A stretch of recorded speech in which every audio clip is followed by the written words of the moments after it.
Bonjour à tous, dans cette vidéo nous allons traiter les éléments de cours de la semaine prochaine sur les suites. Donc on avait une première suite Wn définie ainsi avec la fonction g qui correspond, hein. Donc une première méthode consiste dans un premier temps à étudier les termes pairs et deuxième les termes impairs. J'ai noté une méthode 4 dans le cours. Et la méthode 2, c'est une méthode qu'on a vue ce matin où on étudie la différence entre la suite Vn et la limite supposée. Donc, nous allons déjà voir graphiquement ce qu'il advient pour cette suite. Puisque c'est une suite récurrente, nous avons des méthodes de représentation. Alors, la représentation graphique de G, je l'ai faite rapidement, ici. Là, c'est y égale x. Y égale x.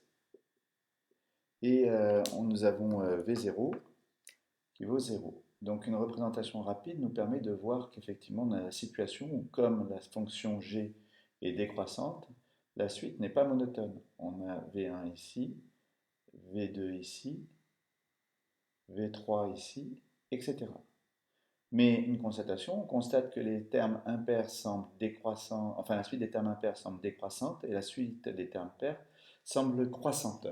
Donc ce qu'on fera, c'est qu'on va étudier dans la première méthode, enfin la méthode 4, on va étudier la suite des termes pairs et la suite des termes impairs. Alors que ce soit pour l'élément 1 ou pour l'élément 2, il me faut le tableau de variation de G, et pour l'élément 2, il me faudra celui de G'. Alors je vais tout faire d'un coup, hein. Donc G de x, même si pour G', on n'a besoin que pour l'élément 2. Donc ici, G de x, c'est cette expression. G', on obtient ceci. G seconde de x plus 10 sur x plus 3 à la puissance 3. On utilise la formule u puissance alpha prime égale alpha u prime u puissance alpha moins 1, avec alpha égale moins 2 dans ce cas présent. Donc ici, moins 2 fois moins 5, ça fera plus 10. Voilà, plus 10, c'est une ambiguïté. Et c'est pour ça qu'on obtient ce résultat, puisque la dérivée de u, c'est 1, donc il n'y a rien à rajouter en plus du 10. Donc ici, la dérivée seconde est positive, la dérivée première est négative, et on a le tableau suivant. Voilà. Pour g seconde, comme on a étudié la fonction g sur 0 plus l'infini, g seconde, elle est positive, donc la fonction g' est croissante, je n'ai pas besoin d'autant. Ensuite, la fonction g' est positive, est négative, pardon, donc la fonction g est décroissante. Alors, les limites, je ne vais pas toutes les faire, je vais toutes les marquer en revanche, parce qu'on a besoin de toutes. Nous avons, bon, là c'est évident, de toute façon, la dérivée de la fonction, donc là c'est g', je crois que j'ai oublié le prime. G en plus l'infini va tendre vers 1. En 0, elle vaut 8 tiers. G' en 0 vaut moins 5 neuvième. Et en plus l'infini, elle tend vers 0. Donc c'est des limites qui sont assez évidentes. Et donc, fort de tous ces résultats, nous allons pouvoir, je vais essayer d'obtenir une meilleure qualité de... Alors j'espère que la qualité de l'image est meilleure et que le son aussi. Donc ici, nous avons petit b, à déduire que g rongé est croissante. Et elle est croissante car la composée de deux fonctions décroissantes est croissante. Alors dans la question C, nous devons résoudre g rongé de x égale x pour chercher les points fixes possibles pour la fonction g rongé. Et ici, on résout.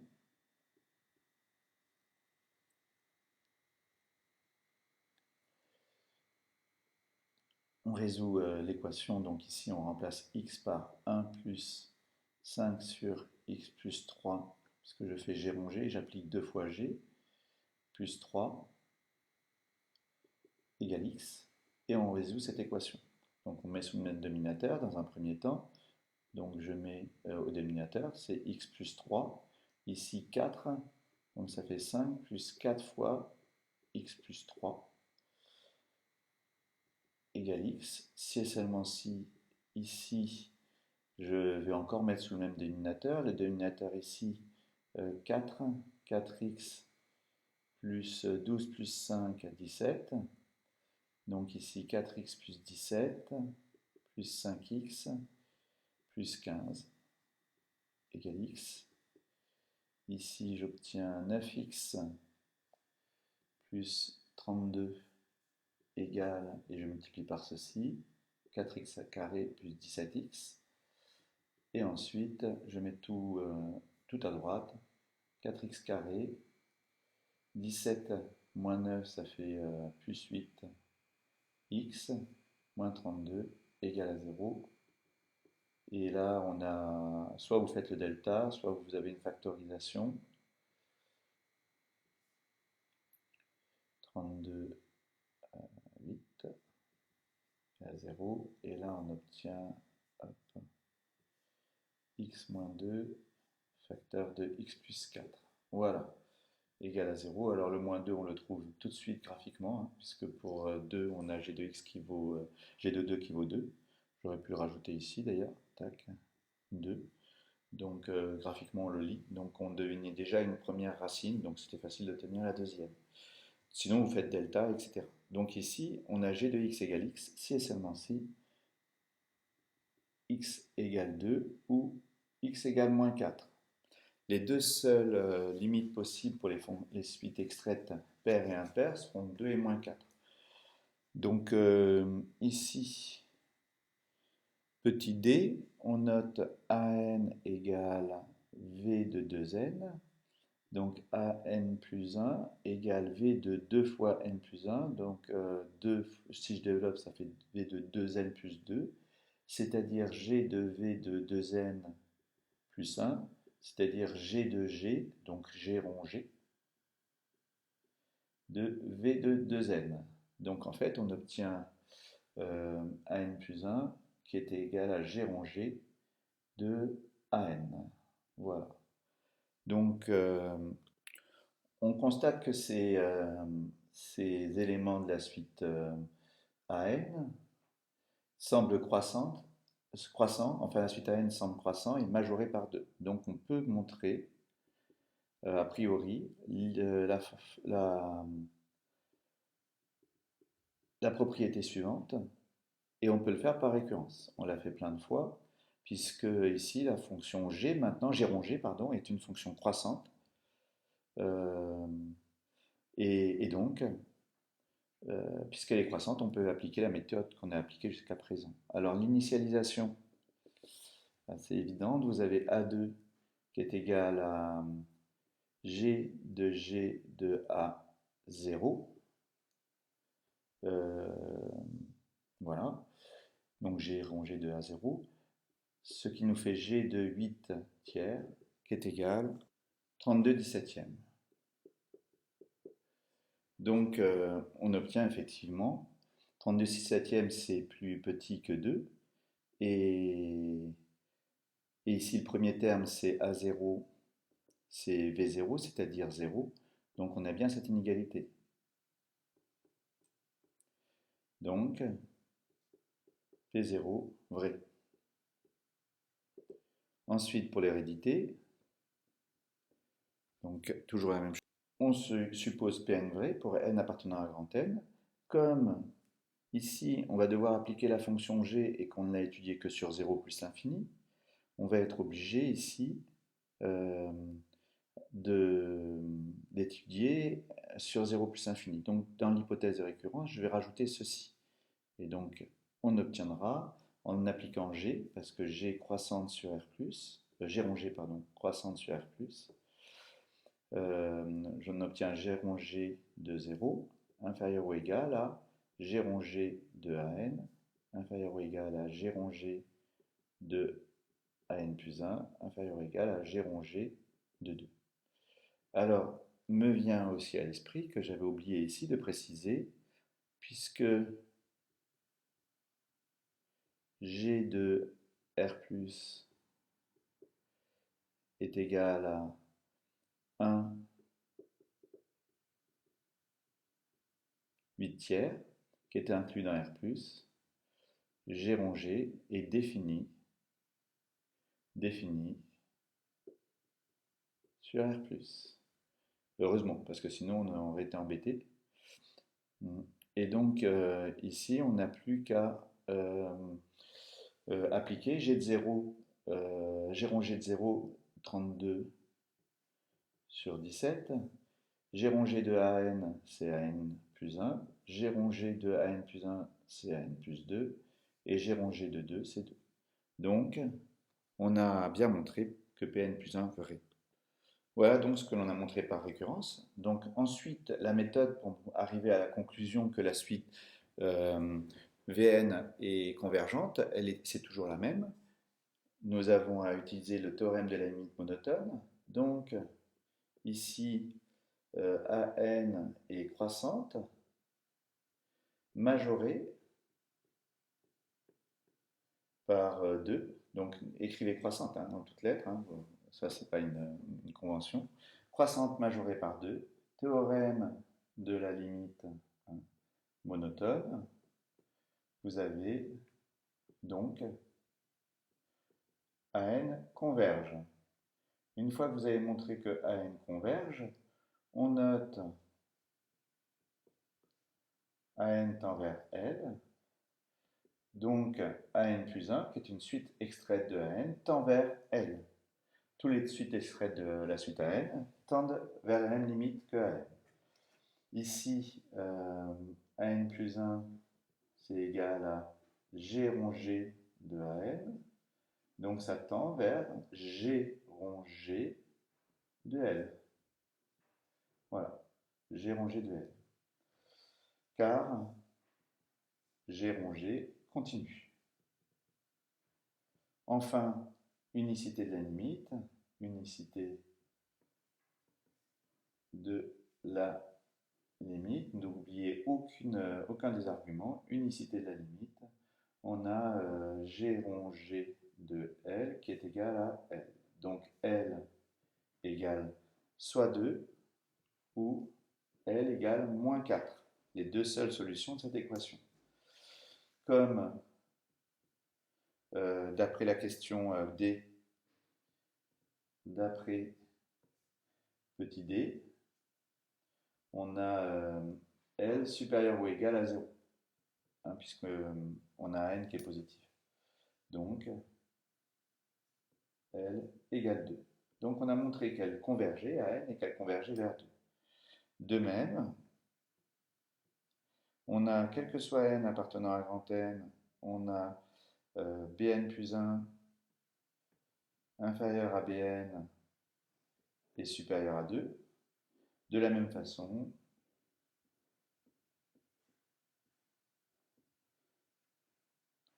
hein, on montre de même ceci, comme on l'a fait pour AN, et de la même façon, on arrive à Bn qui tend vers 2. Et ensuite, on a un théorème qui nous dit, puisque les termes pairs, puisque AN c'est la suite des termes pairs et Bn la suite des termes impairs convergent à la même limite 2, alors Vn converge vers 2. Voilà comment on montre la convergence de Vn vers 2 avec cette technique, cette méthode que j'ai numérotée 4 dans le cours. Donc maintenant, nous allons revenir, nous allons utiliser notre méthode pour montrer la convergence de la suite Vn.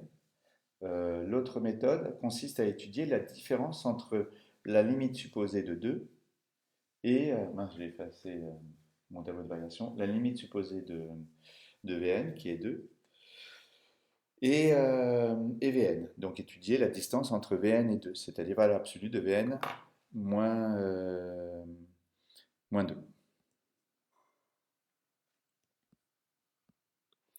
Alors donc pour ce deuxième élément, nous avions besoin de cette majoration de la dérivée par la valeur 5 neuvième. Ici, on utilise le théorème de l'inégalité des accroissements finis. Inégalité des accroissements finis. On a donc, quel que soit x, y appartenant à R+,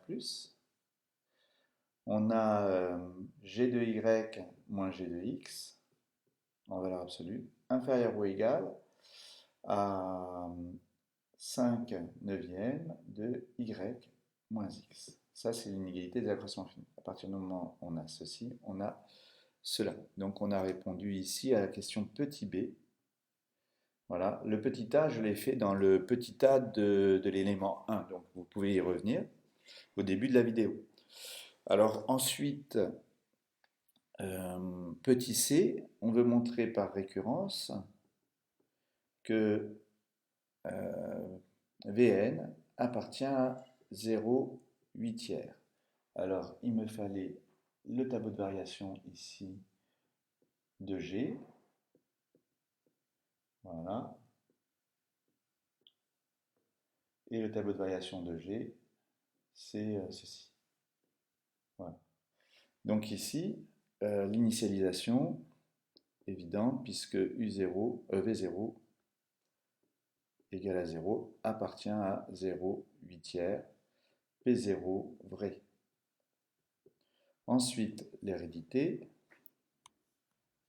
L'hérédité, cela vient tout simplement que comme Vn est supposé appartenir à R+, puisqu'il est dans 0,8, on a G de Vn par le tableau de variation, hein, qui appartient à 0,8. Donc, on a montré par récurrence, donc toujours la même chose, que quel que soit n appartenant à un grand N, Vn appartient à 0,8. Alors ça, on en aura besoin par la suite, c'est pour ça, puisqu'il fallait que Vn soit positif pour pouvoir appliquer ici l'inégalité des accroissements finis. Voilà, j'ai oublié le petit carré ici. Donc ici, pour tout n, comme Vn appartient à 0,8, je peux remplacer x ou y par Vn. Donc on applique petit 2, petit b, avec y égale Vn, qui appartient bien à R+, et x égale à 2, qui appartient à R+, aussi. Donc on a le droit d'appliquer cette formule. Donc quel que soit n appartenant à grand N, on a g de Vn moins g de 2 en valeur absolue, qui est inférieur ou égal à 5 neuvièmes de Vn moins 2. Il se trouve que comme g de Vn c'est Vn plus 1, et surtout que g de 2 c'est 2, on a l'inégalité demandée. Et tout ça, ça nous permet d'avoir une formule de récurrence qui permet de relier Vn, l'écart entre Vn et 2, et l'écart entre Vn plus 1 et 2. Donc ici, pour le petit e, je crois que c'était un petit e, j'en suis déjà au petit f. Je ne sais pas qu'est-ce que j'ai sauté. Enfin, peu importe. Là, c'est E. Et donc ici, on va montrer par récurrence l'inégalité Vn moins 2 inférieur ou égal à 5 neuvièmes puissance n de V0 moins 2. Alors, l'initialisation, c'est évident, puisque V0 moins 2, c'est inférieur ou égal à 1 fois, puisque ça c'est puissance 0, donc ça fait 1 fois V0 moins 2. Ensuite, pour l'hérédité, donc ici un Q0 vrai. Ensuite, l'hérédité. Donc on part de Vn plus 1 moins 2. C'est grâce à la formule de récurrence qui est ici, qui a été montrée dans la question précédente. C'est inférieur ou égal à 5 neuvièmes de Vn moins 2. Alors ça, par supposition, comme on a supposé ça vrai, c'est inférieur ou égal à 5 neuvièmes puissance n de V0 moins 2. Et il se trouve que ça fois ça, ça me fait 5 neuvièmes puissance n plus 1. Donc Q indice Q n plus 1 est vrai. Et on a montré par récurrence cette inégalité. il se trouve qu'on aurait pu choisir V0 de n'importe quelle valeur positive et tout aurait été valable. Donc, j'aurais rien eu à faire, sauf à la rigueur ici, cette étape-là. Mais quand bien même, à partir du rang 1, les Vn auraient appartenu à l'intervalle 0, 5 huitièmes. Pardon. Donc ici, on a 5 neuvièmes qui en valeur absolue est inférieur à 1. Donc 5 neuvièmes à la puissance n quand n tend vers plus infini, ça tend vers 0. Donc comme ici, ceci tend vers 0, on a Vn qui tend vers 2. Voici pour la méthode qu'on a numérotée 2 dans le cours. Et c'est le deuxième élément de cours pour la semaine prochaine. On va passer maintenant à l'élément 4 pour lequel je n'ai pas encore fait des vidéos. Alors dans cet élément 4, nous avons deux suites et nous allons montrer dans un premier temps que ces deux suites sont adjacentes. Donc pour montrer que deux suites sont adjacentes, il y a trois choses à montrer. Que la différence Vn moins Un tend vers 0, que l'une est croissante, donc il faudra faire l'étude de Vn plus 1 moins Vn pour savoir quelle est la variation de Vn, et que l'autre est décroissante, donc il faut faire l'étude des variations de Un aussi. Donc on va faire le calcul de ceci, montrer que ça tend vers 0, ce calcul et ce calcul. Si tout se déroule comme prévu, cette limite sera nulle. Là, on va avoir un signe opposé à celui-ci, et donc on aura des variations qui seront opposées.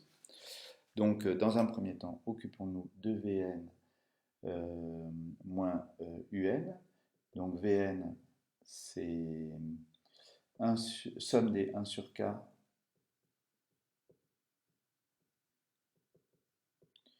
moins ln de n. Un, c'est somme des 1 sur k moins ln de n. Alors il se trouve ici que je fais la somme de k variant de 1 à n et ici de k variant de 1 à n-1. Donc j'ai un terme de moins, le terme en n. Donc il va me rester ici le terme en n. Donc celui-ci et moins celui-ci, il ne me reste plus que 1 sur n. Tous les autres ont sauté. Et le ln de n, moins ln de n plus ln de n, ça saute aussi. Donc ici, tend vers 0 quand n tend vers plus infini. Alors maintenant, Vn plus 1 moins Vn. Donc le calcul de Vn plus 1 moins Vn, calcul de Vn plus 1 moins Vn, nous avons ici somme de k égale 1 jusqu'à n plus 1 des 1 sur k, moins ln de n plus 1, moins Vn, c'est-à-dire somme de k égale 1 à n des 1 sur k, moins ln de n. Ici, même remarque, ça moins ça, il ne me reste plus que le terme en n plus 1. Ici, moins ln de n plus 1, et moins par moins, plus ln de n. Ici, on obtient 1 sur n plus 1, moins ln de n plus 1 sur n. Alors, on avait en préalable admis deux inégalités qui se montrent en faisant simplement des études de fonctions, comme je vous l'ai montré en classe. Donc, les deux inégalités sont les suivantes. Ce sont ces inégalités-là. Alors, pour celle-ci, c'est assez simple parce qu'en fait, la fonction ln de 1 plus x, c'est celle-ci, et la fonction qui a y égale x, la première bisectrice, ceci. Donc on a la droite rouge qui est au-dessus de la représentation graphique de cette fonction. Pour la deuxième, le plus simple, c'est de montrer que ceci est équivalent à x inférieur ou égal à 1 plus x ln de 1 plus x. On met tout à droite, on fait l'étude de la fonction suivante, on obtient le tableau de variation et il se trouve qu'on obtient un minimum en 0 qui est 0 pour cette fonction-là.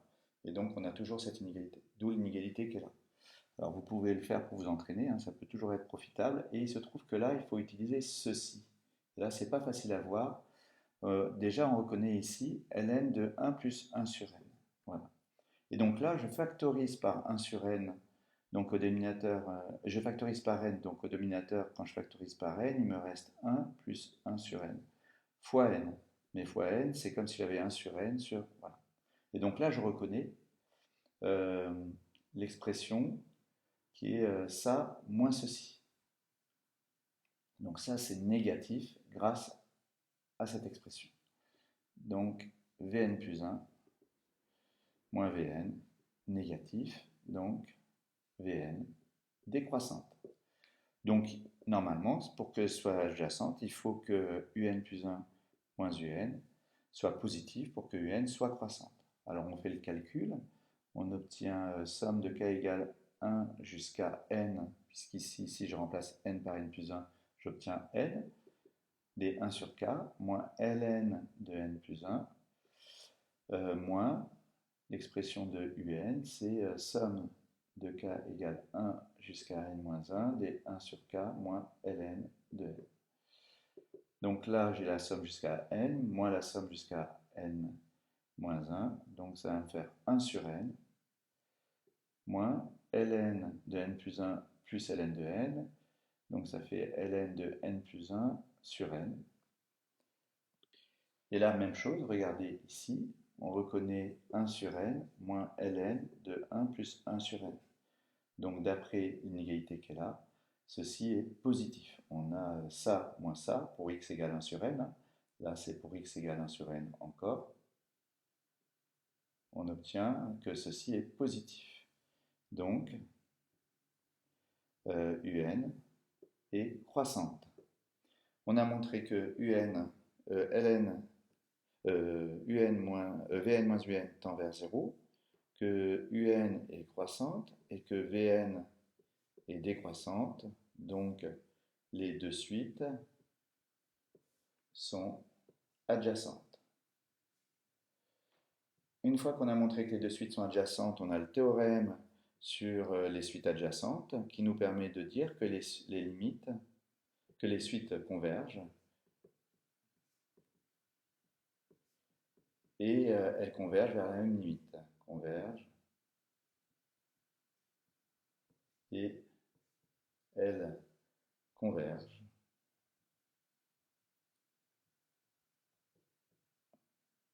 vers la même limite. Alors, cette limite, on va la noter gamma, c'est souvent dans les notations, voilà, appartenant à R. C'est souvent cette notation gamma que l'on choisit. Et maintenant, on va pouvoir répondre à la question 2 et trouver un équivalent de la somme des 1 sur k. Alors, voilà comment on procède. Donc, on a Vn, cette suite, qui tend vers gamma. Donc, Vn sur ln de n, ben ça tend vers gamma au numérateur, vers plus l'infini au dénominateur, donc ceci tend vers 0. Et Vn sur ln de n, quand je simplifie, ça me fait somme de k égale 1 jusqu'à n des 1 sur k sur ln de n moins 1. Ça sur ln de n, ça sur ln de n. Donc ça me fait ceci. Et tend vers 0 quand n tend vers plus l'infini. Hein, donc pour trouver que cette limite c'est 0, je fais simplement qu'au numérateur ça tend vers gamma, au dénominateur ça tend vers plus l'infini, hein, ln de n. Donc le quotient tend vers 0. Et ensuite, ce quotient, ce n'est rien d'autre que ceci. Donc, ici, Vn sur ln de n, ça tend vers 1, quand n tend vers plus l'infini. Donc, Vn est équivalent, donc la Vn, je vais quand même écrire son expression parce que c'est intéressant, somme de k égale 1 jusqu'à n des 1 sur k, tend, quand n tend vers plus l'infini, est équivalent, en plus l'infini, à ln de n. Voilà, cette suite tend vers ln de, est équivalent à ln de n. C'est intéressant, cette série, enfin cette suite, s'appelle une série harmonique, et donc c'est intéressant de savoir qu'elle diverge. C'est la dernière qui diverge. Hein. Dès que vous avez une puissance qui est un peu supérieure ici, par exemple la somme des carrés, des 1 sur k carré, elle convergera. Voilà.